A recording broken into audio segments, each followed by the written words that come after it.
തീർച്ചയായും ഇടിമുറികളാകുന്ന കലാലയങ്ങൾ, ജിഷ്ണു എന്ന യുവാവിന് നേരിടേണ്ടി വന്ന കൊടിയ പീഡനങ്ങൾ, വിദ്യാർത്ഥി സമൂഹത്തിനാകെ, നെഹ്റു കോളേജുമായി ബന്ധപ്പെട്ട് പഠിക്കുന്ന വിദ്യാർത്ഥി സമൂഹത്തിനാകെ നേരിടേണ്ടി വന്ന പീഡനങ്ങളെ സംബന്ധിച്ചുള്ള ഒരു വലിയ പരമ്പര തന്നെ ഒരുപക്ഷെ അനുഭവ സാക്ഷ്യമായി നമുക്കെത്തിക്കൊണ്ടേയിരിക്കുകയാണ്. ശ്രീ ഡോക്ടർ പി ഗോപിനാഥൻ പിള്ളൈ, പ്രണയം പഠിപ്പിക്കേണ്ട കലാലയങ്ങൾ, സ്നേഹം പഠിപ്പിക്കേണ്ട കലാലയങ്ങൾ, നാളെ നീതിയും നിർവഹണവുമായി ബന്ധപ്പെട്ട വലിയ കാര്യങ്ങൾക്ക് പൗരനെ സജ്ജമാക്കേണ്ട കലാലയങ്ങൾ, അവിടെയാണ് ഇത്തരത്തിൽ ഇവരെ അനീതിയുടെ ഉള്ളറകളിലൂടെ കൊണ്ടുപോകുന്നത്. ഇടിമുറികളുണ്ടത്രേ നെഹ്റു കോളേജിൽ. ജിഷ്ണു എന്ന യുവാവിന് മരിക്കേണ്ടി വന്ന സാഹചര്യം. കേരള സർവകലാശാലയുടെ കണ്ടിന്യൂയിങ് എഡ്യൂക്കേഷൻ്റെ ഡയറക്ടർ കൂടിയായിരുന്ന വ്യക്തിയാണ് താങ്കൾ. എവിടേക്കാണ് ഈ വിദ്യാഭ്യാസ സംസ്കാരം പോകുന്നത്? നമ്മുടെ വിദ്യാഭ്യാസം ഇന്ന് വലിയൊരു ക്രൈസിസിനെ നേരിടുകയാണ്. ആ ക്രൈസിസ് ഉണ്ടാകാനുള്ള പ്രധാനപ്പെട്ട കാരണം നമ്മുടെ സമൂഹത്തിൽ ഉണ്ടായ മാറ്റങ്ങൾക്കനുസൃതമായിട്ട് വിദ്യാഭ്യാസ മേഖലയിൽ മാറ്റങ്ങൾ ഉണ്ടായിട്ടില്ല. നമ്മുടെ വിദ്യാഭ്യാസ മേഖലയിൽ ഇന്നും നിലനിൽക്കുന്നത് മുതലാളിത്വവൽക്കരണവും കമ്പോളവൽക്കരണവും കമ്മ്യൂണലിസവുമാണ്. ഇതിൻ്റെ ഫലമായിട്ട് ആ കാലഘട്ടങ്ങളിലൊക്കെ നിലനിന്നിരുന്ന തരത്തിലുള്ള പീഡനങ്ങൾ ഇന്നും ഇത്തരത്തിലുള്ള സ്ഥാപനങ്ങളിൽ നിലനിൽക്കുകയാണ്.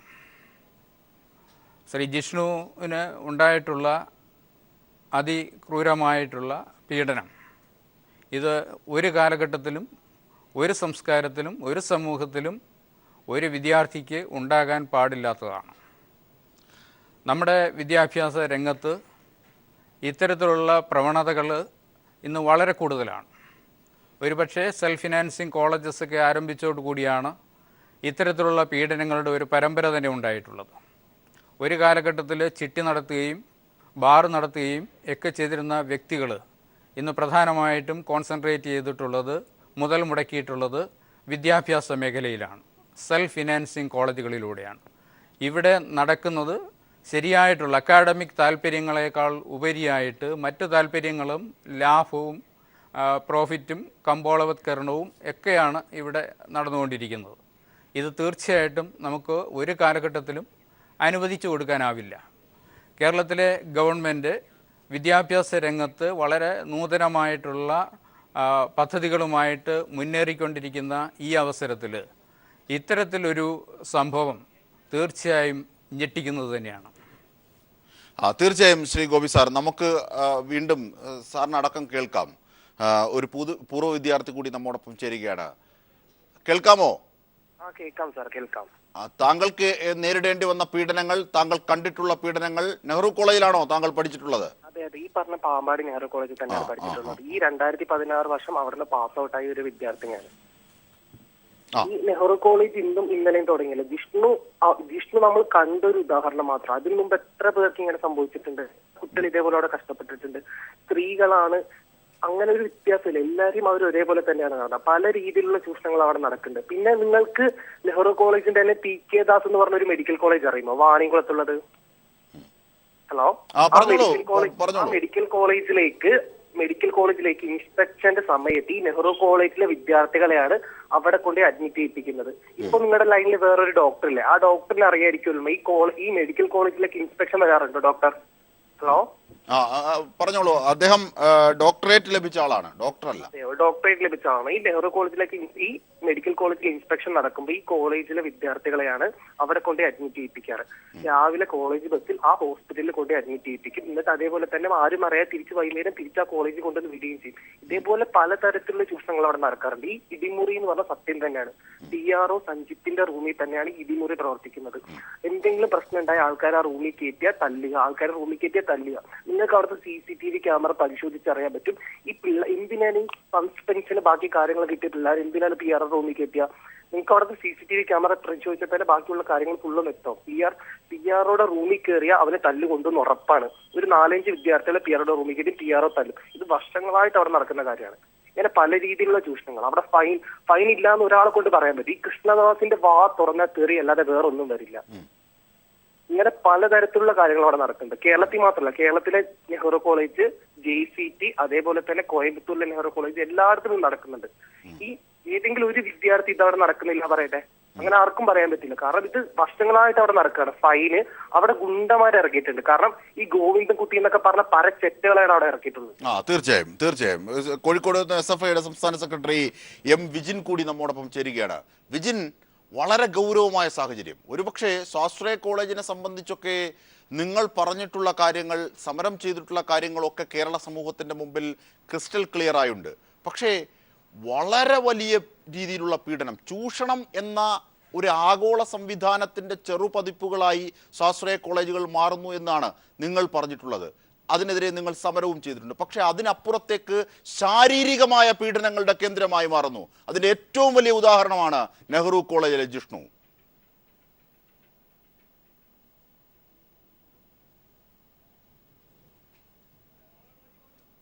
തുടർന്ന് അവിടുത്തെ വിദ്യാർത്ഥികളുമായി ഇടപെട്ടുകൊണ്ടിരിക്കുന്ന ഒരു അനുഭവത്തിൽ കൂടി ഞാൻ പറയുകയാണ്. അവിടുത്തെ വിദ്യാർത്ഥികൾ 2 ദിവസമായി ഞങ്ങളോട് നിരവധി കാര്യങ്ങൾ വന്ന് പറയുകയാണ്. അവർ ഓരോ കാര്യങ്ങളും ഞങ്ങളോട് വന്ന് പറയുമ്പോൾ പോലും അവരുടെ എല്ലാം മുഖത്ത് നാളെ ഒരു ജിഷ്ണു ആവർത്തിക്കാൻ പോകുന്നു എന്ന ഭയമുണ്ടായിരുന്നു. ഈ ക്യാമ്പസിൽ ഇനിയും ഇത്തരം ആത്മഹത്യകൾ നടക്കാം എന്നാണ് ആ വിദ്യാർത്ഥികൾ ഞങ്ങളോട് വന്ന് പറഞ്ഞത്. എന്നെ മിനിഞ്ഞാന്ന് രാത്രിയാണ് ലേഡീസ് ഹോസ്റ്റലിലെ ഒരു കൂട്ടം വിദ്യാർത്ഥിനികൾ ലൗഡ് സ്പീക്കറാക്കി അവരുടെ പ്രശ്നങ്ങൾ എന്നോട് സംസാരിക്കുകയുണ്ടായി. അവർ പറഞ്ഞു, ഇത് പുറത്ത് പറയാൻ പറ്റില്ല, പുറത്ത് പറഞ്ഞാൽ പല രീതിയിലുള്ള പ്രശ്നങ്ങളാണ് വരാൻ വേണ്ടി പോകുന്നത്. അവിടുത്തെ കുട്ടികൾ ഇന്നലെ വന്ന് സമരത്തിൽ പങ്കെടുത്ത കുട്ടികൾ ഇന്നലെ ജിഷ്ണുവിൻ്റെ മാസ്ക് ധരിച്ചിട്ടാണ് ഭൂരിപക്ഷം കുട്ടികളും സമരത്തിൽ പങ്കെടുത്തത്. ജിഷ്ണുവിൻ്റെ മാസ്ക് ധരിച്ചത് 2 ഒന്ന് ജിഷ്ണുവിന് വേണ്ടിയുള്ള പോരാട്ടം, മറ്റൊന്ന് അവരുടെ മുഖം മറക്കുക എന്നൊരു ലക്ഷ്യം കൂടി ഉണ്ടായിരുന്നു. ചാനലുകൾക്ക് മുന്നിൽ പത്രപ്രവർത്തകർ അവരോട് ചോദ്യങ്ങൾ ചോദിച്ച ഘട്ടത്തിൽ പോലും അവർ മുഖം മൂടി ധരിച്ചും തൂവാല കൊണ്ട് മുഖം മറച്ചുമാണ് അവർ പത്രങ്ങളുടെ മുന്നിൽ പോലും നിൽക്കാൻ വേണ്ടി തയ്യാറായി. ഭയമാണ് അവരെ വേട്ടയാടുന്നത്. ഞങ്ങൾ പല സ്ഥലത്ത് ക്യാമ്പസുകളിൽ ഞങ്ങൾ ലൈബ്രറിയെക്കുറിച്ച് കേട്ടിട്ടുണ്ട്. ലൈബ്രറികളുണ്ട്, ലാബുകളുണ്ട്, ഗേൾസ് റൂമുകളുണ്ട്, സ്റ്റുഡൻറ് ഫ്രണ്ട്ലി റൂമുകളൊക്കെ എല്ലാ ക്യാമ്പസുകളിലുമുണ്ട്. പക്ഷേ ഇത് ആദ്യമായിട്ടാണ് ഒരു ഇടി റൂം ഒരു ക്യാമ്പസിൽ. എന്തിനാണ് ഒരു ക്യാമ്പസിൽ ഇടിമുറി? ഞാൻ ചോദിക്കട്ടെ, ഇത് ഒരു ക്യാമ്പസാണോ? ഇതൊരു ക്യാമ്പസായി എനിക്ക് തോന്നിയിട്ടില്ല. ഇന്നലെ ഞാൻ അവിടെ പോയി വിദ്യാർത്ഥികളോട് നേരിട്ട് സംസാരിച്ചപ്പോഴും എനിക്കനുഭവപ്പെട്ടത് അതൊരു കോൺസെൻട്രേഷൻ ക്യാമ്പ് എന്നാണ്. ഹിറ്റ്ലറുടെ കോൺസെൻട്രേഷൻ ക്യാമ്പുകളെ കുറിച്ച് നമ്മളെല്ലാം വായിച്ച് മനസ്സിലാക്കിയതാണ്. അത്തരം ക്യാമ്പുകളാണ് അവിടെ നടക്കുന്നത്. ഇവിടെ ജിഷ്ണുവിൻ്റെ മരണവുമായി ബന്ധപ്പെട്ട് തന്നെ അവിടെ വലിയ ചോദ്യങ്ങൾ ബാക്കി നിൽക്കുകയാണ്. ഇവിടെ മാനേജ്മെൻറ്റ് പറഞ്ഞത് എന്താ? മാനേജ്മെൻറ്റ് പറഞ്ഞത് അത് കോപ്പി അടിച്ച് ആ മനോവിഷമത്തിൽ കുട്ടി ആത്മഹത്യ. വളരെ ഒരു പുഷ്പം പറിച്ചെറിയുന്നത് പോലെയാണ് മാനേജ്മെൻറ്റിൻ്റെ ഭാഗത്തുനിന്ന് ഈ മരണവുമായി ബന്ധപ്പെട്ടുണ്ടായ പ്രതികരണം. പക്ഷെ എന്താണ് സത്യാവസ്ഥ? അത് ലോകം അറിയണം, ചർച്ച ചെയ്യണം, പുറം ലോകം അറിയേണ്ടതായിട്ടുണ്ട്. അവിടെ ജിഷ്ണു എന്ന് പറയുന്ന ഒരു കുട്ടി കോപ്പി അടിച്ചിട്ടില്ല എന്ന് പറയുന്ന ജിഷ്ണുവിൻ്റെ കൂടെ ആ പരീക്ഷാ ഹാളിലിരുന്ന് പരീക്ഷ എഴുതിയ വിദ്യാർത്ഥികളാണ് പറയുന്നത് ജിഷ്ണു കോപ്പി അടിച്ചിട്ടില്ല, നോക്കി എഴുതിയിട്ടില്ല. തൊട്ടടുത്ത സുഹൃത്തിൻ്റെ പേപ്പറിലേക്ക് നോക്കി. പക്ഷെ നോക്കിയപ്പോൾ തന്നെ ഈ പ്രവീൺ എന്ന് പറയുന്ന ഒരു അധ്യാപകൻ എഴുന്നേൽപ്പിച്ച് നിർത്തുകയാണ്. അതിന് പിന്നിൽ മറ്റൊരു അജണ്ട ഉണ്ടായിരുന്നു എന്ന് ഇന്ന് രാവിലെയാണ് ജിഷ്ണുവിൻ്റെ വീട്ടിൽ നിന്ന് ജിഷ്ണുവിൻ്റെ ഒരു ബന്ധു ഞങ്ങളെ വിളിച്ചു പറഞ്ഞത്. അതിൻ്റെ പിന്നിൽ മറ്റൊരു അജണ്ട. കാരണം കഴിഞ്ഞ KTU പരീക്ഷയുമായി ബന്ധപ്പെട്ട് കേരളത്തിലെ എഞ്ചിനീയറിംഗ് കോളേജുകളിലെല്ലാം ഒരു സമരം നടത്തി. SFIയും സമരം നടത്തിയാണ് പരീക്ഷ മാറ്റിവെക്കണമെന്ന് ആവശ്യപ്പെട്ടുകൊണ്ട്. ആ സമരത്തിൻ്റെ ഭാഗമായി നെഹ്റു കോളേജിൽ വിദ്യാർത്ഥികളെ സംഘടിപ്പിച്ചുകൊണ്ട് സോഷ്യൽ മീഡിയയിൽ ഒരു ഗ്രൂപ്പ് ഉണ്ടാക്കുന്നതിന്, ഒരു വാട്സപ്പ് ഗ്രൂപ്പുകളും അതുപോലെ തന്നെ മറ്റു ഗ്രൂപ്പുകളും ഉണ്ടാക്കി SFI പോലുള്ള പ്രസ്ഥാനത്തിൻ്റെ സമരത്തിൽ അണിനിരക്കണം, ഇത് ഞങ്ങൾക്ക് വേണ്ടിയുള്ള സമരമാണ് എന്നതിന് നേതൃത്വം കൊടുത്ത ഒരാളായിരുന്നു ജിഷ്ണു. അതിൻ്റെ പ്രതികാരം കൂടി തീർക്കുക എന്ന ലക്ഷ്യം ഇതിനകത്തുണ്ടായിരുന്നു. അതിൻ്റെ ഭാഗമായിട്ടാണ് ജിഷ്ണുവിനെ ഇത്തരം ഭീകരമായി ഗുണ്ടാമുറിയിൽ ഉൾപ്പെടെ കൊണ്ടുപോയി മർദ്ദിക്കുന്ന നിലയുണ്ടായിട്ടില്ല. ഇവിടെ ചോദിച്ച ചോദ്യം അതാണ്, ഞങ്ങൾ പറഞ്ഞതാണ്. കേരളത്തിൽ സ്വാശ്രയ കോളേജുകൾ ആരംഭിക്കുന്ന ഘട്ടം മുതൽ UDF AK ആന്റണി കേരളത്തിൽ സ്വാശ്രയ കോളേജുകൾ ആരംഭിക്കുന്നു. ഒരു ഗവൺമെൻറ് കോളേജ് സമയം 2 സ്വാശ്രയ കോളേജ്. അന്ന് തന്നെ SFI പറഞ്ഞതാണ് കേരളത്തിൻ്റെ വിദ്യാഭ്യാസ മേഖല തകർക്കാനുള്ള തുടക്കമിത UDF കോൺഗ്രസ് നിങ്ങൾ നടത്തിയിരിക്കുന്നു. അന്ന് മുതൽ ഇന്ന് വരെ ഇന്ന് അത് ഞങ്ങൾ പറഞ്ഞുകൊണ്ടിരിക്കുന്ന കാര്യങ്ങൾ ഇതാ പല രൂപത്തിൽ പുറത്തു വന്നുകൊണ്ടിരിക്കുകയാണ്. തീർച്ചയായും വിജിൻ, ഇപ്പോൾ നമ്മോടൊപ്പം KSU നേതാവ് കൂടിയായ ബിനു ചുള്ളിയിൽ ചേരുകയാണ്. ശ്രീ ബിനു, SSLCക്ക് ഡിസ്റ്റിങ്ഷൻ മാർക്ക് വാങ്ങുന്നു, +2-ന് ഡിസ്റ്റിങ്ഷൻ മാർക്ക് വാങ്ങുന്നു. ജിഷ്ണുവിൻ്റെ എക്സ്ട്രാ കരിക്കുലർ ആക്ടിവിറ്റീസ് ആണെങ്കിൽ ഒരുപാടുണ്ട്. വളരെ ചെറുപ്പത്തിൽ തന്നെ ജിഷ്ണു വൈദ്യുതി മീറ്റർ കണ്ടുപിടിക്കുന്നു, വളരെ ലാഭത്തിൽ പ്രവർത്തിപ്പിക്കാവുന്ന. ഇങ്ങനെ ഓരോന്ന് ക്രിയേറ്റീവ് ആയിട്ടുള്ള ഇടപെടൽ. രാഷ്ട്രീയവും സാമൂഹികവും സാംസ്കാരികവുമായ ഇടപെടലുണ്ട് എന്ന് SFI നേതാവ് വിജിനും പറയുന്നു. ഇങ്ങനെയുള്ള ഒരു വ്യക്തിത്വം ആണ് ജിഷ്ണുവിനുള്ളത്. ആ ജിഷ്ണു കോപ്പി അടിച്ചു എന്ന് കരുതി അല്ലെങ്കിൽ കോപ്പി അടിച്ചു എന്ന് ആരോപിച്ച് പീഡിപ്പിക്കുന്നു. ഇനി ആരെങ്കിലും കോപ്പി അടിച്ചാൽ തന്നെ ഇടിമുറിയിൽ കൊണ്ടുപോയി ഇടിക്കാൻ നെഹ്റു കോളേജിന് ആരാണ് അധികാരം കൊടുത്തത്? നിങ്ങളൊക്കെ വിദ്യാർത്ഥി സംഘടനാ നേതാക്കന്മാരാണ്. നിങ്ങൾക്ക് കൂടി അതിന്റെ ധാർമ്മികതയുണ്ട്. ശ്രീ ബിനു ചുള്ളിയിൽ. തീർച്ചയായും ഈ പറയുന്ന കേരള സമൂഹത്തിലാണ് ഇത്തരത്തിലുള്ള വിഷയങ്ങൾ നടക്കുന്നത്. സംഘടനാ പ്രവർത്തകൻ എന്നുള്ള നിലയിൽ ഞങ്ങളെ കൂടി ഞെട്ടിക്കുന്ന കാര്യം തന്നെയാണ്. ആദ്യമായി തന്നെ ഈ വാർത്ത ഉണ്ടായി, ഈ മരണം ഉണ്ടായതിനു ശേഷം കേരളത്തിലെ പ്രമുഖമായ പല മാധ്യമങ്ങളും ആ കോളേജിന്റെ പേര് പോലും പറയാൻ തയ്യാറായില്ല. അത് ആ മാനേജ്മെന്റും അല്ലെങ്കിൽ ഈ പറയുന്ന വിദ്യാഭ്യാസ സ്ഥാപനവും ഈ കോളേജുകാരുടെ കയ്യിൽ നിന്ന് മാധ്യമ സ്ഥാപനങ്ങൾ ഉൾപ്പെടെ അഡ്വർടൈസ്മെന്റ് തരത്തിലൊക്കെ കൊടുക്കുന്ന പണത്തിന്റെ ഇടപെടലിന്റെ ഭാഗമായി തന്നെയാണ്. ഇന്ന് വ്യത്യസ്തമായി ജിഷ്ണുവിനുണ്ടായ ഇത്തരത്തിലുള്ള ദുരന്തം ഈ കേരളത്തിൽ ഇനി ഒരു വിദ്യാർത്ഥിക്കും ഉണ്ടാകരുത് എന്ന് കരുതി കൈരളിയുടെ നേതൃത്വത്തിൽ ജസ്റ്റിസ് ഫോർ ജിഷ്ണു എന്ന നേതൃത്വത്തിൽ നടത്തുന്ന ക്യാമ്പയിന് ആദ്യം തന്നെ എല്ലാവിധ പിന്തുണയും, ഹൃദയത്തിൽ പറ്റി എല്ലാവിധ പിന്തുണയും നൽകുന്നു. താങ്കൾ പറഞ്ഞ വളരെ കൃത്യമാണ്. കേരളത്തിലെ കലാലയങ്ങൾ, അത് ഇപ്പം നെഹ്റു കോളേജ് ഇത്തരത്തിലൊരു വിഷയം ഉണ്ടായതിന്റെ ഭാഗമായി കേരളീയ സമൂഹത്തിൽ അല്ലെങ്കിൽ പുറത്തു വന്ന വാർത്തയാണ്. ഒരുപാട് കലാലയങ്ങൾ ഇത്തരത്തിലുള്ള ദുരന്തങ്ങൾ ഉണ്ടാകുന്നുണ്ട്. ഇത് ഇങ്ങനെയാണോ കലാലയങ്ങൾ? ഇന്നലകളിൽ ഇങ്ങനെയായിരുന്നു കലാലയങ്ങൾ? ഇവിടെ തീരുമാനിക്കേണ്ടത് ആരാണ്? മാനേജ്മെന്റ് വിദ്യാർത്ഥി സംഘടനാ പ്രവർത്തനത്തിന് ക്യാമ്പസിന് മതിൽക്കെട്ടിന് പുറത്തു നിർത്തുന്നു. എന്തിനു വേണ്ടിയാണ് ഇവർ വിദ്യാർത്ഥി സംഘടനാ പ്രവർത്തനത്തിന് ക്യാമ്പസിന് പുറത്തു നിർത്തുന്നത്? ഇവർക്ക് യഥേഷ്ടം കച്ചവട ലാഭത്തോടു കൂടി അല്ലെങ്കിൽ തലവരി പണം മേടിക്കുവാൻ വേണ്ടി അല്ലെങ്കിൽ കച്ചവട കണ്ണോടുകൂടി ഈ വിദ്യാഭ്യാസ സ്ഥാപനത്തെ കാണുന്നതിന്റെ ഭാഗമായി അതിനെ ചോദ്യം ചെയ്യുവാൻ വിദ്യാർത്ഥി സംഘടന ക്യാമ്പസുകൾ പ്രവർത്തിച്ചാൽ അതിനെ ചോദ്യം ചെയ്യുവാൻ വിദ്യാർത്ഥി സംഘടനകൾ ഉണ്ടാവും. അതുകൊണ്ട് വിദ്യാർത്ഥി സംഘടനകളെ പുറത്തു നിർത്തുന്നു. ഇവിടെ ഓരോ ദിവസവും വന്നുകൊണ്ടിരിക്കുന്ന വാർത്തകൾ, ഇവിടെ പഠിച്ചിറങ്ങിയ പൂർവ്വ വിദ്യാർത്ഥികൾ പോലും പറയുന്നു വളരെ ദുരന്തവും ദുരിതവുമാണ് ഈ ക്യാമ്പസിൽ ഉള്ളതെന്ന്. ഇനിയും ഒരു വിദ്യാർത്ഥിക്ക് ഈ കേരളത്തിൽ അത് തന്നെയാണ് ബിനു കാതലായ വിഷയം. അത് തന്നെയാണ്. കോളേജ് ക്യാമ്പസുകൾ സർഗാത്മകമാകാൻ ഇത്തരം വിദ്യാർത്ഥി പ്രസ്ഥാനങ്ങളുടെ അടിയന്തരമായ ആവശ്യമുണ്ട്. ഇപ്പോൾ ഞങ്ങൾ #, ക്യാമ്പയിൻ തുടങ്ങി. സമൂഹത്തിന്റെ ശ്രദ്ധ ഇതിലേക്ക് ക്ഷണിച്ചില്ലായിരുന്നെങ്കിൽ ഈ ജിഷ്ണുവും മറ്റൊരു സാധാരണമായി തന്നെ ഒതുങ്ങുമായിരുന്നു. മറിച്ച് പീപ്പിൾ TV-യുടെ ഈ ഇടപെടലുകളാണ് ഇത്തരത്തിലേക്കൊക്കെ എത്തിച്ചത്. അങ്ങനെയാണെങ്കിൽ ജിഷ്ണുവിന് നീതി ലഭിക്കും വരെ ജിഷ്ണുവിൻ്റെ ബന്ധുക്കൾക്ക്, ഇന്നലെ ആ അമ്മ കരഞ്ഞുകൊണ്ട് പറഞ്ഞത് പീപ്പിൾ TV-യോടാണ് പറഞ്ഞത്, ഒരുപക്ഷെ വേദനാജനകമാണ്. ആ കോളേജ് അധികൃതരോട് ആ അമ്മ കരഞ്ഞുകൊണ്ട് പറയുകയാണ്, വളരെ പരിഷ്കൃതമായ ഭാഷയിൽ ആ അമ്മ പറയുകയാണ്, എൻ്റെ മകനെ, നിങ്ങളുടെ മക്കളെ നിങ്ങൾ കാണുന്നത് പോലെ എന്തുകൊണ്ട് കാണാനായില്ലെന്ന്. ഒരുപക്ഷെ ആ ചോദ്യം എന്നത് വളരെ വലിയ ചോദ്യമാണ്, കേവലം വൈകാരികമായത് മാത്രമല്ല. അത്തരത്തിൽ ആ അമ്മ, ജിഷ്ണുവിൻ്റെ അമ്മ നമ്മളോട് പറഞ്ഞു, ഒരു പക്ഷേ KSUവിനും SFIക്കും ഒക്കെ ആകും സർക്കാരിന് ശുപാർശ നൽകണം, ഇത്തരത്തിൽ കോളേജുകളിലൊക്കെ ഒരു ജിഷ്ണു ഇനി ആവർത്തിക്കരുത്, എല്ലാ കോളേജുകളിലും സംഘടനാ പ്രവർത്തനത്തിലുള്ള സ്വാതന്ത്ര്യം കിട്ടണം, ഇത്തരത്തിൽ ഉണ്ടാകാതിരിക്കാനുള്ള സ്ക്രീനിങ് കമ്മിറ്റികൾ ഉണ്ടാകണം, അതിനുള്ള പ്രവർത്തനം നിങ്ങൾ ഒന്നിച്ചു നടത്തുമോ ബിനു ഈ ഘട്ടത്തിൽ? ബിജിനോട് കൂടിയാണ്. തീർച്ചയായും ഈ ഒരു ഘട്ടത്തിൽ ഇത് വളരെ കൃത്യമായി തന്നെ അധികാരി വർഗത്തെ അറിയിക്കുവാനുള്ള ഒരു ഉത്തരവാദിത്തപ്പെട്ട വിദ്യാർത്ഥി സംഘടന എന്നുള്ള നിലയിൽ KSU ഉൾപ്പെടെയുള്ള വിദ്യാർത്ഥി സംഘടനകൾക്ക്, ജനാധിപത്യ രീതിയിൽ പ്രവർത്തിക്കുന്ന വിദ്യാർത്ഥി സംഘടനകൾക്കുണ്ട് എന്നുള്ള കാര്യത്തിൽ യാതൊരു തർക്കവുമില്ല. ഏറ്റവും പ്രധാനപ്പെട്ട കാര്യം, ഇന്നലകളിൽ പ്രവർത്തനം നടത്തി മുന്നോട്ട് പോയവരാണ് ഇന്ന് കേരള നിയമസഭയിൽ ഇരിക്കുന്ന ബഹുഭൂരിപക്ഷം ആളുകളും. അതുകൊണ്ട് ഞങ്ങൾ പറയുന്നു, കേരളത്തിന്റെ നിയമനിർമ്മാണ സഭയിൽ നിയമനിർമ്മാണം നടത്തണം. 18 വയസ്സിന് മുകളിൽ പ്രായമുള്ള വിദ്യാർത്ഥികൾ പഠിക്കുന്ന ക്യാമ്പസുകളിൽ, ആ ഇന്ത്യൻ വോട്ടവകാശമുള്ള ക്യാമ്പസുകളിൽ, ഒരു വിദ്യാർത്ഥിക്ക് വോട്ടവകാശമുള്ള ക്യാമ്പസുകൾ വിദ്യാർത്ഥി സംഘടനാ പ്രവർത്തനം നിയമനിർമ്മാണത്തിലൂടെ കേരളത്തിന്റെ ക്യാമ്പസുകൾ അനുവദിക്കുവാൻ തയ്യാറാകണം. അതിനുവേണ്ടി KSU എന്ന് പറയുന്ന ജനാധിപത്യ വിദ്യാർത്ഥി സംഘടന ഏതറ്റം വരെയും ജനാധിപത്യ രീതിയിൽ പ്രവർത്തിക്കുന്ന വിദ്യാർത്ഥി സംഘടനകളുമായി യോജിച്ച് മുന്നോട്ട് പോകാൻ ഞങ്ങൾക്ക് യാതൊരു മടിയുമില്ല. തീർച്ചയായും വ്യക്തമാണ് ബിനു, വ്യക്തമാണ് ആ രീതി. ഒരുപക്ഷെ ഈ ജിഷ്ണുവിന്റെ #, ക്യാമ്പയിനിലെ ഒരു സാമൂഹികവും സാംസ്കാരികവും രാഷ്ട്രീയവുമായ പരിണാമമായി ഉണ്ടാകട്ടെ എന്ന് തന്നെ ആശംസിക്കുകയും ചെയ്യുന്നു ഈ ഘട്ടത്തിൽ. അത് ഈ ജസ്റ്റിസ് ഫോർ ജിഷ്ണു എന്ന #, ക്യാമ്പയിന്റെ തുടർച്ച തന്നെയാണ് എന്നും ഞാൻ വിശ്വസിക്കുന്നു. ഇപ്പോൾ ഒരു പ്രേക്ഷകൻ ദിൽജോ നമ്മോടൊപ്പം ചേരുകയാണ്. ദിൽജോ, എവിടെ നിന്നാണ്? വിളിക്കുന്നത്. ഞാൻ പ്രധാനമായിട്ട് വിളിക്കാനുള്ള ഒരു കാര്യം, 2 വിദ്യാർത്ഥി സംഘടനകളുടെ ആളുകൾ പറയുന്നത് ഞാൻ കേട്ടിരുന്നു. കഴിഞ്ഞ ഒരു 6-7 മാസം അല്ലെങ്കിൽ ഒരു വർഷമായിട്ട് റാഗിംഗ് പല ഭാഗങ്ങളിലും നമ്മൾ കണ്ടുകൊണ്ടിരിക്കുകയാണ്. കുട്ടികൾക്കെതിരെയുള്ള കുട്ടികളുടെ റാഗിംഗ്, അതുകൂടാതെ മാനേജ്മെന്റ് കുട്ടികളുടെ മേത്ത് റാഗിംഗ്. അതായത് ഒരു പാവപ്പെട്ട കുട്ടി, ഇപ്പൊ ഞാൻ കഴിഞ്ഞ ദിവസം സൺഡേ സപ്ലിമെന്റ് വായിച്ചപ്പോൾ ഒരു കുട്ടിയുടെ ജീവിതം വളരെ വളരെ വിഷമത്തോടു കൂടി എഴുതിയിരിക്കുന്നതായിട്ട് കണ്ടു. അതെല്ലാം ഇനി നമ്മുടെ കേരളത്തിൽ ഉണ്ടാവാൻ പാടില്ല. ഞാനൊരു കുട്ടിയുടെ പിതാവാണ്. അത്തരത്തിലുള്ള ഒരു സാഹചര്യം ആർക്കും ഉണ്ടാവരുത്. അതിനുവേണ്ടി നിയമനിർമ്മാണം നടത്തണം, ശക്തമായ തീരുമാനങ്ങൾ നടത്തണം. അതുപോലെ തന്നെ കൈരളി പോലുള്ള ചാനലിനോട് നമുക്കുള്ള റിക്വസ്റ്റ് എന്താ വെച്ചാൽ, ഇത് 2 ദിവസം കൊണ്ട് നിർത്തി കളയരുത്. ഇത്തരത്തിലുള്ള പ്രശ്നങ്ങൾ വരുമ്പോൾ ശക്തമായിട്ട് ഇടപെടാൻ മീഡിയയ്ക്ക് മാത്രമേ സാധിക്കുള്ളൂ. നിങ്ങൾ അതിന്റെ 100% നിങ്ങളത് ഇടപെടണം. എന്നിട്ട് ഇതിനൊരു റിസൾട്ട് വരണം. ജയിക്കിനും അതുപോലെ തന്നെ SFIയുടെ ജയിക്കിനോടും ബിനുവിനോടും ഒക്കെ നമുക്ക് പറയാനുള്ള റിക്വസ്റ്റ്, വലിയൊരു പ്രസ്ഥാനത്തിന് നേതൃത്വം കൊടുക്കുന്നവരാണ് അവര്. ഞങ്ങളെപ്പോലുള്ള ആളുകൾ ഒരു കാലത്ത് പ്രവർത്തിച്ചിരുന്ന സംഘടനകളാണ് അതെല്ലാം.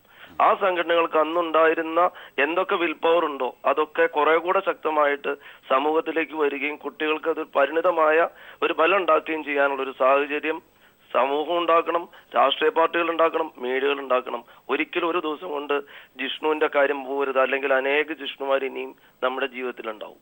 തീർച്ചയായും ദിൽജോ. ശരി, ശ്രീ ഡോക്ടർ പി ഗോപിനാഥൻ പിള്ളൈ, ഒരു പക്ഷേ താങ്കളിലേക്ക് എത്താം. ഒരു ചെറിയ ഇടവേള അനിവാര്യമാണ്. ആവർത്തിക്കരുത് ഇനിയൊരു ജിഷ്ണു #ക്യാമ്പയിൻ പീപ്പിൾ ടിവിയുടെ തുടരുകയാണ്. ഇന്ന് ജിഷ്ണുവിൻ്റെ മരണവുമായി ബന്ധപ്പെട്ട് കോളേജിലേക്ക് സാങ്കേതിക സർവകലാശാലയുടെ പ്രതിനിധികൾ എത്തും തെളിവെടുപ്പിനായി. ഒപ്പം യുവജനക്ഷേമ കമ്മീഷനും എത്തും. തീർച്ചയായും ഇപ്പോൾ ഒരു പൂർവ്വ വിദ്യാർത്ഥി ചേരുന്നു. വിദ്യാർത്ഥി പറയൂ. ഞാൻ ഈ കോളേജിലെ 2nd ബാച്ചിൽ പഠിച്ചിട്ടുള്ള ആളാണ്. അതായത് 2003 ജോയിൻ ചെയ്തിട്ടുള്ള ആളാണ്.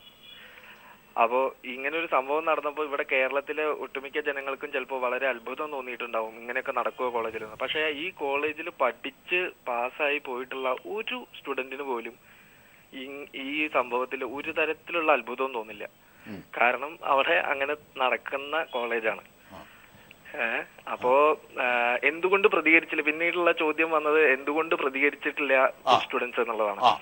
അതിന് കാരണം എന്താന്ന് വെച്ചാൽ 2 കാര്യങ്ങളാണ്. ഒന്ന്, സ്വാഭാവികമായിട്ടും ഈ സെൽഫ് ഫൈനാൻസിങ് കോളേജിൽ ജോയിൻ ചെയ്യുന്ന സ്റ്റുഡൻസിന് ഭീമമായിട്ടുള്ള ഒരു എമൗണ്ട് വീട്ടുകാരിൽ നിന്നും വാങ്ങിയിട്ട് അവിടെ ജോയിൻ ചെയ്ത് വരികയാണ്. അതിന്റെ ഒരു ജാള്യതയോട് കൂടിയിട്ടാണ് പല സ്റ്റുഡൻസും ഈ ഇങ്ങനത്തെ കോളേജിൽ ജോയിൻ ചെയ്യുന്നത്. ഇവിടെ ജോയിൻ ചെയ്ത് കഴിഞ്ഞാൽ എന്ത് സംഭവിച്ചാലും ആദ്യം ഇവർ പറയുന്നത് ഒന്നില്ലെങ്കിൽ പേരൻസിനെ വിളിച്ചുകൊണ്ട് വരിക, എന്തെങ്കിലും ഒരു ചെറിയ കാര്യത്തിന് പ്രതികരിച്ചാൽ വീട്ടുകാരെ വിളിച്ചുകൊണ്ട് വരണം. അപ്പോൾ നമ്മൾക്ക് ഞാൻ ഇവിടെ കോളേജിൽ ജോയിൻ ചെയ്ത് ആദ്യത്തെ ആഴ്ച എന്നോട് വീട്ടുകാരെ വിളിച്ചുകൊണ്ട് വരാൻ പറഞ്ഞു. അപ്പോൾ നമുക്ക് സ്വാഭാവികമായിട്ട് ഈ ഓരോ, അല്ലെങ്കിൽ പിന്നെ വീട്ടിൽ പോയിരിക്കുക. അപ്പൊ നമ്മൾ ഈ ഇത്രയും കാശ് കൊടുത്ത് വീട്ടുകാർ അച്ഛന്റെയും അമ്മയുടെയും കാശ് വാങ്ങി ഇവിടെ പഠിക്കുമ്പോൾ അവരെ വീണ്ടും ബുദ്ധിമുട്ടിക്കരുത് എന്ന് വിചാരിച്ചിട്ട് നമ്മൾ അടങ്ങിയിരിക്കുകയാണ്. പലപ്പോഴും അതാണ് സത്യം. അതാണ് പ്രതികരിക്കാൻ പറ്റാതെ. പ്രതികരിച്ചു കഴിഞ്ഞാൽ പിന്നെ ഈ 10 ദിവസം 20 ദിവസം 30 ദിവസം നമുക്ക് കോളേജിലേക്ക് പോകാൻ പറ്റാത്ത അവസ്ഥയും. അതാണ് വിദ്യാർത്ഥി. അതായത് ഒരു കാര്യം കൂടി, ഒരുപക്ഷെ ഞങ്ങൾ ഈ വാർത്ത, ജിഷ്ണുവുമായി ബന്ധപ്പെട്ട വാർത്ത പീപ്പിൾ TV ജനമധ്യത്തിലേക്ക് എത്തിക്കുമ്പോൾ, ഒരുപക്ഷെ ഇതിന് ജിഷ്ണുവിന് നീതി കിട്ടണമെന്ന #ക്യാമ്പയിൻ തുടങ്ങുമ്പോൾ ഒരുപക്ഷെ വിദ്യാഭ്യാസ മന്ത്രി അടക്കം എല്ലാവരും പ്രതികരിക്കുന്നു. വലിയ രീതിയിലേക്ക് ആ കാര്യം, അതിന്റെ നീതി ലഭിക്കാനുള്ള എല്ലാ ലക്ഷണങ്ങളും ഇപ്പോൾ കാണുകയും ചെയ്യുന്നു. പക്ഷേ ഈ ഘട്ടത്തിലൊക്കെ നിങ്ങളെപ്പോലുള്ള പൂർവ്വ വിദ്യാർത്ഥികൾ, പ്രത്യേകിച്ച് നെഹ്റു കോളേജിലെ പൂർവ്വ വിദ്യാർത്ഥികളൊക്കെ വലിയ പീഡന കഥകളാണ് പറയുന്നത്. ഇടിമുറിയുണ്ട്. പക്ഷേ കഴിഞ്ഞ ദിവസം കൃഷ്ണദാസ് ഒക്കെ പറഞ്ഞത്, അല്ലെങ്കിൽ സഞ്ജിത്ത് ഒക്കെ പറഞ്ഞത്, ഇതൊക്കെ ആരോപണങ്ങൾ മാത്രമാണെന്ന്. പക്ഷേ വിദ്യാർത്ഥികളെല്ലാം ഏതാണ്ട് 100% എന്ന് തന്നെ പറയാം, വിദ്യാർത്ഥികളെല്ലാം ഒരേ ശബ്ദത്തോടുകൂടി ഈ പീഡനത്തെ സംബന്ധിച്ച് ശാരീരികമായി പോലും മർദ്ദിക്കുന്ന രീതിയിലേക്ക്. എന്തുകൊണ്ടാണ് ഈ നെഹ്റു കോളേജ് മാത്രം ഇങ്ങനെ? താങ്കൾ നിരീക്ഷിക്കൂ, പറയൂ.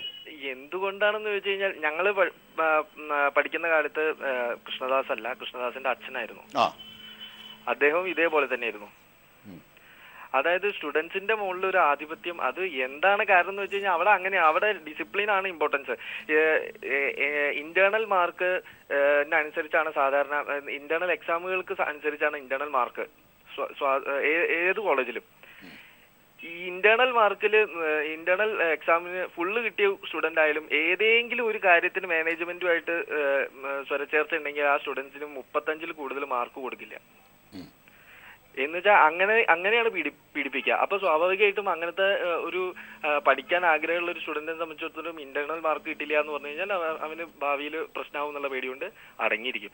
അപ്പൊ ഇങ്ങനെ അടക്കി ഈ ജിഷ്ണുവിനെ തന്നെ കുട്ടി ഈ ജിഷ്ണുവിനെ തന്നെ മർദ്ദിച്ചിരുന്നു പലവട്ടങ്ങളിൽ. ഒരുപക്ഷെ കോപ്പി അടിക്കുന്നു എന്ന് പറഞ്ഞ് പിടിച്ചിട്ട്, ജിഷ്ണുവിനെ പോലെ വളരെ പഠിക്കുന്ന കുട്ടിയാണ്, വളരെ എക്സ്ട്രാ കരിക്കുലർ ആക്ടിവിറ്റീസ് ഒക്കെ വളരെ IQ ലെവൽ കൂടിയ ഒരു കുട്ടിയാണ്. ആ കുട്ടി കോപ്പി അടിക്കാനുള്ള സാധ്യതയില്ല. ഇനി അഥവാ കോപ്പി അടിച്ചാൽ തന്നെ ഇത്തരത്തിൽ കൊണ്ടുപോയി മർദ്ദിക്കുമോ ശാരീരികമായി? മർദ്ദിക്കാനുള്ള സാധ്യത ഞാൻ തള്ളിക്കളയുന്നില്ല. കാരണം ഞങ്ങളെ കോളേജില് അന്ന് ഈ എന്താ പറയാ ഈ പേര് ഇട്ടിട്ടൊന്നുമില്ല, ഞങ്ങള് സെക്കൻഡ് ബാച്ച് ആയിരുന്നു. അപ്പൊ ഈ ഇടിമുറി എന്ന ടേം ഒന്നും ഞങ്ങള് ആ കാലത്ത് യൂസ് ചെയ്തിട്ടില്ല. പക്ഷേ ഇടി കിട്ടിയവരുണ്ട് എന്ന് എന്റെ ബാച്ചിലുള്ള സ്റ്റുഡൻസ് പറഞ്ഞു കേട്ടിട്ടുണ്ട്, അവർക്ക് കിട്ടിയിട്ടുണ്ട് എന്നുള്ളത്. വട്ടോളി എന്നൊക്കെ പേരിട്ട് അല്ല, അത് വട്ടോളി അത് ഞങ്ങള് ഞാൻ പാമ്പാടി നെഹ്റു കോളേജ് പാമ്പാടിയിലത്തെയാണ്. മറ്റേത് കോയമ്പത്തൂരാണോ എന്ന് എനിക്ക് സംശയമുണ്ട്. വട്ടോളി എനിക്ക് അത്ര ഓർമ്മയില്ല, എന്റെ ഓർമ്മയിലില്ല. കാരണം ഞാനിതിപ്പോ പാസ് ഔട്ട് ആയിട്ട് ഇപ്പോ 8 വർഷം 9 വർഷം കഴിഞ്ഞു.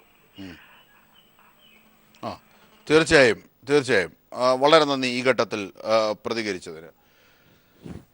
ശ്രീ പി ഗോപിനാഥൻ പിള്ളൈ, അതായത് ഒരു വിദ്യാഭ്യാസ സ്ഥാപനം എങ്ങനെ ആയിക്കൂടാ എന്നതിൻ്റെ ഏറ്റവും വലിയ ഉദാഹരണം ചോദിച്ചാൽ നെഹ്റു കോളേജ് എന്ന് ധൈര്യമായി പറയാം. ആ രീതിയിലേക്കാണ് കാര്യം എത്തുന്നത്. നെഹ്റു കോളേജിൻ്റെ പേരെടുത്ത് ഇത്തരത്തിൽ കോൺഫിഡൻസോടുകൂടി പറയുന്നത് അത്രയേറെ പീഡനങ്ങളെ സംബന്ധിച്ചുള്ള അനുഭവം. എല്ലാവർക്കും ഒരേപോലെ കള്ളം പറയാനാകില്ലല്ലോ. നോക്കൂ, ഇവിടെ ഈ കുട്ടി ജിഷ്ണു ആത്മഹത്യ ചെയ്തതായിരിക്കാം, പക്ഷേ ആ ആത്മഹത്യയിലേക്ക് നയിച്ച ആത്മഹത്യയുമായി ബന്ധപ്പെട്ട ദുരൂഹതകളുണ്ട്. അതാണ് പീപ്പിൾ TV കഴിഞ്ഞ ദിവസം കൊടുത്തത്. മൂക്കിലെ മുറിവ്, ആ മർദ്ദനമേറ്റിരുന്നു. കടുത്ത ശാരീരികവും മാനസികവുമായ പീഡനങ്ങൾ, സമ്മർദ്ദങ്ങൾ കുട്ടിയിലേക്ക് എത്തിച്ചാൽ ആ കുട്ടി ആത്മഹത്യ ചെയ്യും. ഇത്രയേറെ IQ ലെവലുള്ള ഒരു കുട്ടി ആത്മഹത്യ ചെയ്യണമെങ്കിൽ ആ രീതിയിലേക്ക് കാര്യങ്ങൾ എത്തിച്ചു. ഇങ്ങനെ ഒരു സ്ഥാപനത്തിന് മുമ്പോട്ട് പോകാനാകുമോ? ഒരിക്കലുമില്ല. അതിനെന്തൊക്കെ നാം ഇങ്ങനെ ഒരു സ്ഥാപനം കേരളത്തിൽ നിലനിൽക്കുന്നത് തന്നെ നമുക്ക് അപമാനകരമായ ഒരവസ്ഥയാണ്.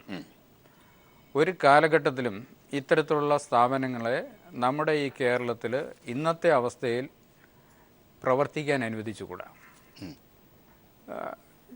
അതിനെന്തൊക്കെയാണ് അടിയന്തരമായി ചെയ്യേണ്ടത്? ഈ താങ്കൾ ഡയറക്ടറായിരുന്ന ഒരാളാണ് കേരളത്തിൽ. എൻ്റെ അഭിപ്രായത്തിൽ ഞാനും പല എക്സാമിനേഷൻ ഹാളിലും ഇൻവിജിലേറ്ററായിട്ടും എക്സാമിനേഷൻ്റെ സൂപ്പർവൈസറുമായിട്ടും ഒക്കെ നിന്നിട്ടുണ്ട്. കോപ്പി അടിച്ച് പിടിച്ചാൽ വിദ്യാർത്ഥികൾ കോപ്പി അടിച്ചിട്ടുണ്ട്, കോപ്പി പിടിച്ചിട്ടുണ്ട്, റിപ്പോർട്ട് ചെയ്തിട്ടുണ്ട്, നടപടികൾ സ്വീകരിച്ചിട്ടുണ്ട്, ഇതെല്ലാം ചെയ്തിട്ടുണ്ട്. പക്ഷെ അതിനൊരു വ്യവസ്ഥയുണ്ട്. അതിനെല്ലാം ഒരു വ്യവസ്ഥയുണ്ട്. സർവകലാശാലയിൽ അതിനൊരു വ്യവസ്ഥയുണ്ട്. കോപ്പി അടിക്കുമ്പോഴും നമ്മൾ പിടിക്കേണ്ടതും ഒക്കെ ഉണ്ട്. കോപ്പി അടിച്ച് രക്ഷപ്പെടുന്നവരും ഉണ്ട്. അപ്പോൾ ഇത്തരത്തിലുള്ള ഒരു കോപ്പി അടിച്ചു എന്ന് പറഞ്ഞതുകൊണ്ട് ആ കുട്ടിയെ പരീക്ഷാ ഹാളിൽ നിന്ന് വേണമെങ്കിൽ പുറത്ത് വിടാം. അയാൾ കോപ്പി അടിച്ചു എന്ന് തെളിവുണ്ടെങ്കിൽ പുറത്ത് വിടാമെന്നല്ലാതെ അയാളെ ഇടിമുറിയിൽ കൊണ്ടുപോയി ഇടിക്കുക, ഭീഷണിപ്പെടുത്തുക, ഇത്തരത്തിലുള്ള. പക്ഷേ ജിഷ്ണു കോപ്പി അടിച്ചു എന്ന് ഒരു തെളിവില്ല. കാരണം കോപ്പി അടിക്കുന്ന ഒന്നും പിടിച്ചിട്ടില്ല. അടുത്തുള്ള കുട്ടിയുടെ പേപ്പറിൽ നോക്കിയത്രേ, ആ ഡെറിവേഷനും ഇതും ഒന്നായത്രേ. ഇതൊക്കെ ആരാണ് ഈ പറയുന്നത്? എന്താണ് ഇവിടെ നടക്കുന്നത്? തീർച്ചയായും റാബിയസ് എന്താ ഒരു പൂർവ്വ വിദ്യാർത്ഥി കൂടി ചേരുന്നു. റാബിയസ്, കേൾക്കുന്നുണ്ടോ? പറഞ്ഞോളൂ, താങ്കളുടെ അനുഭവം പറയും.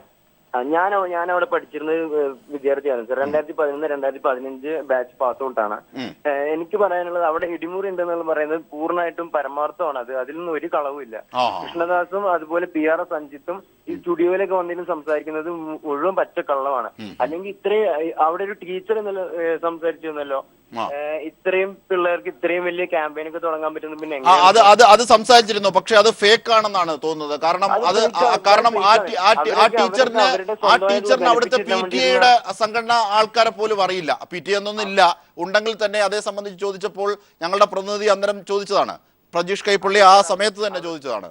പക്ഷെ അവർക്ക് പറയാനായില്ല, അവർ ഫേക്ക് ആണെന്നാണ് തോന്നുന്നത്. അത് പോകട്ടെ, അടുത്ത കാര്യം പറയും. സ്റ്റുഡൻസിനോ പ്രിൻസിപ്പലിനോ അവിടെ ആർക്കും അങ്ങനെ ഒരു റോളേ ഇല്ല.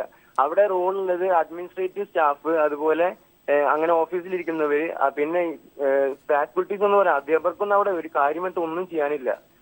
വൈസ് പ്രിൻസിപ്പൽ, അതുപോലെ ഡിസിപ്ലിൻഡ് ഓഫീസർമാരെന്ന് പറയുന്ന 2-3 പേരുണ്ട്. ഇവരൊക്കെ നമ്മൾ രാവിലെ കോളേജിലേക്ക് കയറി വരുന്നത് മുതല് നമ്മൾ എങ്ങനെയാണ് വരുന്നത്, അവൻ ഒരു സ്റ്റുഡന്റ് ആണെങ്കിൽ യൂണിഫോം ഉണ്ടോ, ബ്ലാക്ക് ഷൂ ഉണ്ടോ, ബ്ലാക്ക് ബെൽറ്റ് ഉണ്ടോ, ക്ലീൻ ഷേവ് ആണോ എന്നൊക്കെ അവര് മുഖത്തേക്ക് പിടിച്ച് ഒരച്ചിട്ടൊക്കെയാണോ, എവിടെയെങ്കിലും എന്തെങ്കിലും ഷേവിന്റെ എന്തെങ്കിലും ഇതായിട്ട് കാണുന്നുണ്ടെങ്കിൽ അതൊക്കെ വീണ്ടും പോയിട്ട് ഷേവ് ചെയ്ത് വരണം. അല്ലെങ്കിൽ അവർ പറയുന്ന മാതിരി 100 മുതൽ 500, 1000 അങ്ങനെ തോന്നിയ പോലത്തെ ഫൈനുകളായിരിക്കും. ഈ ഫൈനുകൾ എങ്ങനെയാണ് ഇടുന്നത്, എന്തതിന്റെ മാനദണ്ഡങ്ങൾ ഒരു മാനദണ്ഡം ഇല്ല ഇതിനൊന്നും. റാബിയസിന്റെ ഒരു അനുഭവം പറയൂ, കൂട്ടുകാരുടെയോ റാബിയസ്. എന്റെ ഒരു അനുഭവം എന്ന് പറഞ്ഞാല്, ഒരു ദിവസം ക്ലാസ് കഴിഞ്ഞിട്ട് ഞാൻ തിരിച്ചു പോവാണ്. തിരിച്ചുകൊണ്ട് ഗേറ്റിലേക്ക് കുറച്ചുകൂടി നടക്കാനുള്ളൂ. അത്രയും ദൂരം വന്ന് ഗേറ്റിലേക്ക് കുറച്ചുകൂടി നടക്കാനുള്ളൂ. അപ്പൊ അവിടെ എത്തിയപ്പോ ഞാൻ എന്റെ ഷർട്ട് ഔട്ട്സൈഡ് ചെയ്തു. ഈ ഷർട്ട് ഔട്ട്സൈഡ് ചെയ്ത് കണ്ടപ്പോ അവിടെ നിന്നുള്ള ഈ ശിവൻ എന്നാണ് അയാളുടെ പേര്. അയാളിപ്പോ അവിടെ ഇല്ല. ഈ ബ്ലൂം എന്ന് പറഞ്ഞിട്ടുള്ള കോളേജ് ഫെസ്റ്റിവലിൽ എന്തോ പണത്തിന്റെ അഴിമതി എന്തോ കാണിച്ചിട്ട് അയാളെ കോളേജുകാരനെ പുറത്താക്കിയതാ. അപ്പൊ അയാൾ വന്നിട്ട് ഗോവിന്ദൻകുട്ടി, ശിവൻ, അങ്ങനെ രണ്ടുപേരാണ് അവിടെ മെയിനായിട്ട് ഈ ഗുണ്ടകളായിട്ട് ചമഞ്ഞ് നടക്കുന്നത്. അതിൽ ഈ ശിവൻ എന്ന് പറയുന്ന ആള് ഈ കോളേജ് ഗേറ്റ് കടക്കുന്നതിന് മുന്നേ ഷർട്ട് ഔട്ട്സൈഡ് ചെയ്തതിന് തന്നെ കഴുത്തിൽ പിടിച്ച് തള്ളാനും അതുപോലെ ബെൽറ്റിന്റെ ഇടയിൽ കൂടെ കൈയിട്ട് കുത്തിന് പിടിച്ചിട്ട് 1-2 പ്രാവശ്യം വലിക്കുകയൊക്കെ ചെയ്ത് കുട്ടികളുടെ ഇടയിൽ വെച്ച് വലിക്കാനും ഉണ്ടാകാനൊക്കെ ചെയ്തു. ആരാണ് ചെയ്തത്? ശിവൻ എന്ന് പറയുന്ന ഒരു സ്റ്റാഫാണ്, കോളേജിലെ സ്റ്റാഫാണ്. അതെ, കോളേജിലെ സ്റ്റാഫാണ്. പക്ഷെ ഇപ്പൊ അയാളെ കോളേജിൽ ഇല്ല, അയാൾ പുറത്താക്കി അവിടുന്ന്. പിന്നെ അങ്ങനെ ചെയ്തതിന്റെ ശേഷം എന്റെ ടാഗ് ഊരിക്കൊണ്ടുപോയി അതായത് ഫൈൻ അടപ്പിച്ചിട്ടാണ് പിന്നെ സാർ എനിക്ക് ക്ലാസ്സിൽ കയറാൻ പറ്റിയത്. പിറ്റേ ദിവസം ഫൈൻ അടച്ചിട്ടാണ് എനിക്ക് ക്ലാസ്സിൽ കയറാൻ പറ്റിയത്. അപ്പൊ അങ്ങനെയൊക്കെയാണ്. എത്ര രൂപ ഫൈൻ അടച്ചത് റാബിയസ്? അത് 100 രൂപയാണ് അന്ന് അടച്ചിട്ടുണ്ടായിരുന്നത്. അത് ഞാൻ കയ്യും കാലും പിടിച്ചിട്ടാണ് 100 രൂപയ്ക്ക് ആക്കിയത്.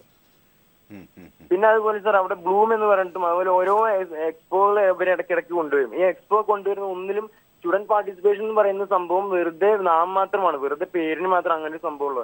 അതിൽ കുട്ടികളെ അവര് വെറുതെ കൂലിപ്പണിക്കാരെ പോലെ പണിയെടുപ്പിക്കാൻ വേണ്ടി മാത്രം ആ കമ്മിറ്റി എന്ന് പറഞ്ഞിട്ട് ഒരു കമ്മിറ്റികളാക്കിയിട്ട് അവരെ നിർബന്ധിച്ചാണ് പണിയെടുപ്പിക്കും. ഈ ബ്ലൂമിനൊക്കെ പിരിക്കുന്ന പൈസ എന്ന് പറഞ്ഞാൽ ഒരു കുട്ടിയുടെ 1500, 1700, 2000ന്റെ ഉള്ളിലുള്ള തുകകളാണ് വാങ്ങുന്നത്. ഇതിനൊന്നും ഒരു തരത്തിലുള്ള റെസീറ്റും ഇല്ല. പിന്നെ അതുപോലെ സാർ എന്റെ ഒരുപാട് സുഹൃത്തുക്കൾ പറയാൻ പറഞ്ഞ കാര്യം എന്ന് പറഞ്ഞാല്, അവിടെ പ്ലേസ്ഡ് ആയിട്ടുള്ള കുട്ടികൾ അവരെങ്ങനെ ഏതെങ്കിലും കമ്പനികളൊക്കെ വന്ന് എങ്ങാനും പ്ലേസ്ഡ് ആയിട്ടുണ്ടെങ്കിൽ പിന്നെ അവർക്ക് എവിടെ ഇല്ലാത്തൊരു നിയമമുണ്ട് സാർ. ഇവിടെ ഒരു 10,000 രൂപ നമ്മൾ കോഷൻ ഡെപ്പോസിറ്റ് കെട്ടി വെച്ചിട്ടാണ് കോളേജിൽ ചേരുന്നത്. ഈ കോഷൻ ഡെപ്പോസിറ്റ് പ്ലേസ്ഡ് ആയ കുട്ടികൾക്ക് തിരിച്ചു കൊടുക്കില്ല ഇവര്. അതിന്റെ നിയമം എന്താ, നിയമവശം എന്താന്നുള്ളതൊന്നും എവിടെയും ഒന്നും പറയുന്നില്ല. ആ പൈസ അവര് തിരിച്ചു കൊടുക്കില്ല. അതിനൊരു റെസിപ്റ്റോ അല്ലെ അങ്ങനത്തെ ഒരു കാര്യം കൊടുക്കില്ല. അവിടെ പഠിച്ചിട്ട് ജോലി കിട്ടിയില്ലെങ്കിൽ അവരെ 10,000 കൊടുക്കും. ജോലി കിട്ടിയ ആ 10,000 തിരിച്ചു കൊടുക്കില്ല അവര്. അതെന്താ സംഭവം എന്ന് മനസ്സിലാവുന്നില്ല. പിന്നെ അതുപോലെ ലീവ് ആയിക്കഴിഞ്ഞാൽ, ഒരു ദിവസം ലീവ് ആയിക്കഴിഞ്ഞാൽ അങ്ങനെ ഒരു ലിസ്റ്റ് ഉണ്ടാക്കും ഇവര്. എത്ര ദിവസം ലീവ് എടുത്തു, ഒരു ലീവിന് 100 രൂപ. എന്തുകൊണ്ടാണ് ലീവ് ആയത് അങ്ങനത്തെ കാര്യങ്ങളൊന്നും ഇല്ല. ഒരു ലീവിന് 100 രൂപ. അത് അവരിടുന്നൊരു കണക്കാണ്. പിന്നെ അതുപോലെ ഒരുപാട് ഉണ്ട്. ഇതിൽ ഏറ്റവും മെയിൻ എന്താണെന്ന് വെച്ചാൽ പ്രൈവറ്റ് കോളേജിലെ രാഷ്ട്രീയ നിരോധനമാണ് സാർ ഇത്രയും അരാജകത്വം ഈ കോളേജിൽ സൃഷ്ടിക്കുന്നത്. ഇങ്ങനത്തെ ബ്ലേഡ് കമ്പനികളെക്കാളില് മോശമായിട്ട് ഇങ്ങനെ വിദ്യാഭ്യാസം കച്ചവടമാക്കുന്ന ഇങ്ങനത്തെ മാനേജ്മെന്റുകളാണ് ഈ ഒരു അഴിഞ്ഞാട്ടം, അവരുടെ ഈ അഴിഞ്ഞാട്ടത്തിനെതിരെ പ്രതിരോധം തീർക്കാൻ വിദ്യാർത്ഥികൾ തടയുന്നത്. അപ്പൊ ആർക്കെങ്കിലും ഏതെങ്കിലും തരത്തിൽ പ്രതികരിക്കുന്നുണ്ടെങ്കിൽ അത് വെറും ഒറ്റപ്പെട്ട സംഭവം. അവരെ ആ പ്രതികരിക്കുന്നവരെ ഒറ്റപ്പെടുത്തി പിന്നെ അവരെ ഈ പറഞ്ഞ പോലെ ഇടിമുറികളും അതൊക്കെ അതിലെല്ലാം കഴിഞ്ഞ് ശാരീരികമായിട്ട് മാനസികമായിട്ട് പീഡിപ്പിച്ചതിന് ശേഷം പിന്നെ ആ കോളേജിൽ നിന്ന് പുറത്താക്കുക. പിന്നെ അല്ലെങ്കിൽ അവരുടെ ഭാവി എന്നേക്കും അനിശ്ചിതത്തിലാക്കുന്ന തരത്തിൽ ഇന്റേണൽ മാർക്കും അറ്റൻഡൻസും കട്ട് ചെയ്ത് പിന്നെ അവര് ഏതാണ്ട് 5, 6, 7 അല്ലെങ്കിൽ അങ്ങനെ അനിശ്ചിതകാലത്തേക്ക് ഈ പരീക്ഷകൾ എഴുതിക്കൊണ്ടേയിരിക്കും. ഒരിക്കലും ജയിക്കാത്ത തരത്തിൽ അവരെ ആക്കിയിട്ട് ഈ കോളേജ് മാറ്റും. ഒരിക്കലും ഒരു ഡിഗ്രി സർട്ടിഫിക്കറ്റ് അവർക്ക് കിട്ടാത്ത തരത്തിൽ അങ്ങനെയൊക്കെയുള്ള പകവീട്ടലുകളൊക്കെയാണ് ഇവിടെ ഗോവിന്ദൻകുട്ടി എന്ന് പറയുന്ന അവിടെ എന്റെ മുന്നേ വിളിച്ച് പൂർവ്വ വിദ്യാർത്ഥി അയാളെ ചെറ്റ എന്നാണ് അഭിസംബോധന ചെയ്തത്. ശരിക്കും ഒരു മാധ്യമത്തിലേക്ക് അങ്ങനെ ചെറ്റാന്ന് വിളിക്കേണ്ടത് ശരിയല്ല. പക്ഷെ ഗോവിന്ദൻകുട്ടി അവനെ ഏറ്റവും മാന്യമായ രീതിയിൽ അഭിസംബോധന ചെയ്തതാണ് ആ ചെറ്റ എന്ന വാക്ക്. കാരണം അത്രത്തോളം മോശമായിട്ടാണ് അയാള് സ്റ്റുഡൻസിനോടായാലും അല്ലെങ്കിൽ ബാക്കിയുള്ള ഏത് ആൺകുട്ടി പെൺകുട്ടി ഭേദമന്യേ എല്ലാവരോടും ഒരേ തരത്തിലാണ് പെരുമാറുന്നത്. ഏറ്റവും ഒരു തരം ഗുണ്ടകളെ പോലെയൊക്കെയാണ് പെരുമാറുന്നത്. നമ്മൾ കയറി വരുമ്പോൾ തന്നെ ഒരു സ്കാനിങ് തുടങ്ങും. അത് ആണാണോ പെണ്ണാണോ എന്നുള്ള ഇതൊന്നുമില്ല. ആരായാലും അവരുടെ ഇത് കഴിഞ്ഞാൽ അവരുടെ നോട്ടം എല്ലാം കഴിഞ്ഞാൽ നമുക്ക് ക്ലാസ്സിനകത്തേക്ക് കയറാൻ പറ്റും. അങ്ങനത്തെ ഒരുപാട് പീഡനങ്ങളുണ്ട്. മാനസികമായിട്ട് അനുഭവിക്കാൻ ശാരീരികമായി പരിശോധന നടത്തുമോ? ശാരീരികമായി പരിശോധന നടത്തുകയെന്ന് വെച്ചാൽ നമ്മൾ കയറി വരുമ്പോ തന്നെ ആൺകുട്ടികളൊക്കെ ആണെങ്കിൽ ഷേവ് ചെയ്തിട്ടുണ്ടോ അങ്ങനെ ഉണ്ടോ അവന്റെ പോക്കറ്റ് അതുപോലെ എല്ലാം താടിയൊക്കെ ചൊറിഞ്ഞും തടവിയൊക്കെ നോക്കും. അങ്ങനത്തെ ഓരോ കാര്യങ്ങളുടെ മുടിയൊക്കെ പിടിച്ച് വലിക്കും. നീളം കൂടുതലാണല്ലോ എന്നൊക്കെ പറഞ്ഞ്. അതല്ലെങ്കിൽ പെൺകുട്ടികളാണെങ്കിൽ വരുമ്പോ തന്നെ ഒരു തരം നോട്ടം ഇവര് തുടങ്ങും. ഒരു ഡിസ്റ്റൻസിൽ മുതൽ ഇങ്ങനെ ഇവര് നോക്കാൻ തുടങ്ങും. എന്തൊക്കെയാണ് ഉള്ളത് എല്ലാം ശരിയാണെന്നുള്ള തരത്തിൽ അതാണ് ഇവരുടെ ഇത്. പിന്നെ ഈ ഗോവിന്ദൻകുട്ടിയെ തന്നെ ഒരിക്കല് ആ കോളേജിൽ നിന്ന് പുറത്താക്കിയിട്ടുണ്ടായിരുന്നു. കാരണം ഇവര് രാത്രി ഗേൾസ് ഹോസ്റ്റലിൽ കയറിയിട്ടുണ്ടായിരുന്നു. അതായത് ഒരു പെൺകുട്ടികൾ രാത്രി ഗേൾസ് ഹോസ്റ്റലിൽ മൊബൈൽ യൂസ് ചെയ്യുന്നുണ്ടറിയാൻ ഇവർ രാത്രി ഗേൾസ് ഹോസ്റ്റലിൽ കയറി പരിശോധനയ്ക്കാണെന്ന് പറഞ്ഞ് രാത്രി ഗേൾസ് ഹോസ്റ്റലിൽ കയറി. അതിനെതിരെ അന്ന് എന്റെ സീനിയേഴ്സ് ഇവരൊക്കെ ഒരുപാട് സമരം ചെയ്യുമെന്ന് പറയുന്നത്. പക്ഷെ എല്ലാം ഇവര് കാശിന്റെയും അതുപോലെ ഇതിന്റെ രാഷ്ട്രീയ സ്വാധീനത്തിലും മുക്കിക്കളഞ്ഞു. ഒരു മാധ്യമം അന്ന് റിപ്പോർട്ട് ചെയ്യാണ്ടായില്ല. പീപ്പിളിനോടും കൈരളിയോടൊക്കെ ഒരുപാട് നന്ദിയുണ്ട്. കാരണം നിങ്ങൾ ഇത് വിളിച്ചു കൊണ്ടുവന്നില്ലെങ്കിൽ ഈ ജിഷ്ണു വെറും ആ ജീവനൊന്നും ഒരു വിലയില്ലാണ്ടാവും സർ. ഒരുപാട് ജിഷ്ണുമായി. ശരി റബിയസ്, ശരി. വിജിൻ, വിജിൻ കേൾക്കുന്നുണ്ടോ? ഗേൾസ് ഹോസ്റ്റലിൽ രാത്രി പുരുഷന്മാരായ സ്റ്റാഫുകളും അധ്യാപകരും കയറി പരിശോധന അത്രേ നെഹ്റു കോളേജിൽ. കേൾക്കുന്നുണ്ടോ ഇതൊക്കെ?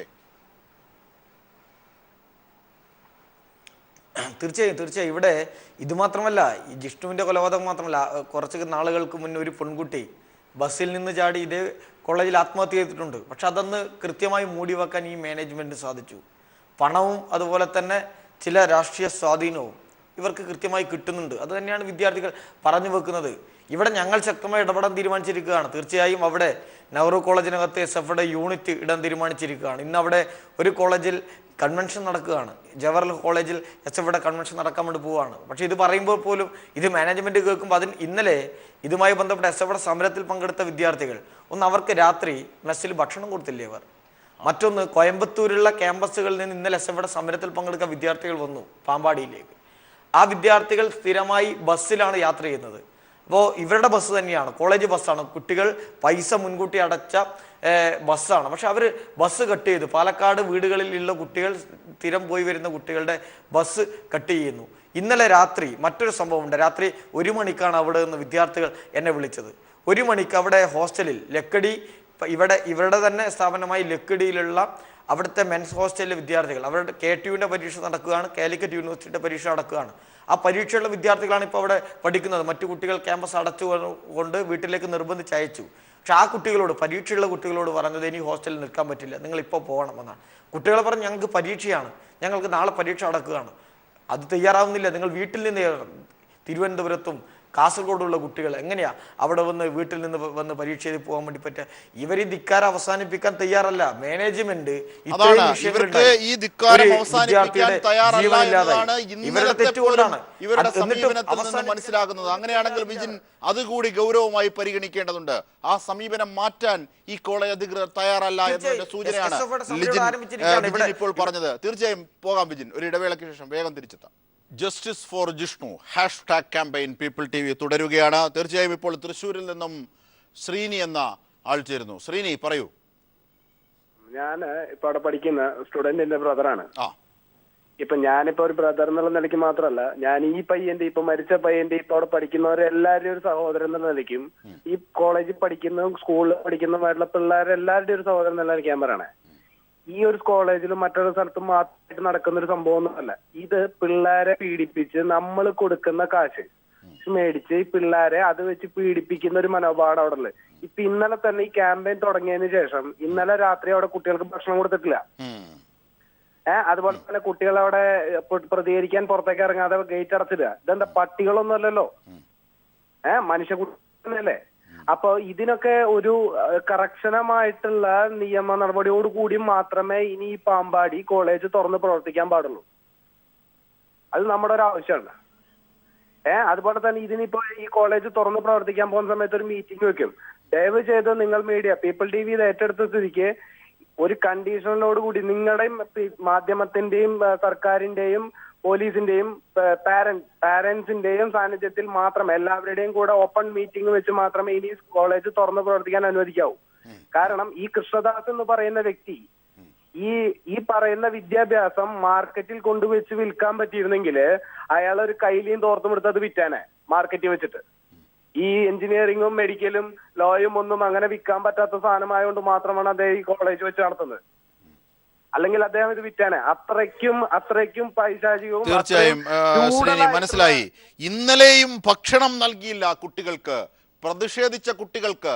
ജിഷ്ണു എന്ന ഒരു യുവാവിനെ ഈ വിധത്തിലാക്കി കൊല ചെയ്തിട്ട്, അല്ലെങ്കിൽ കൊല എന്ന് തന്നെ പറയാം, ആത്മഹത്യയിലേക്ക് നയിച്ചതും അങ്ങനെയാണെങ്കിൽ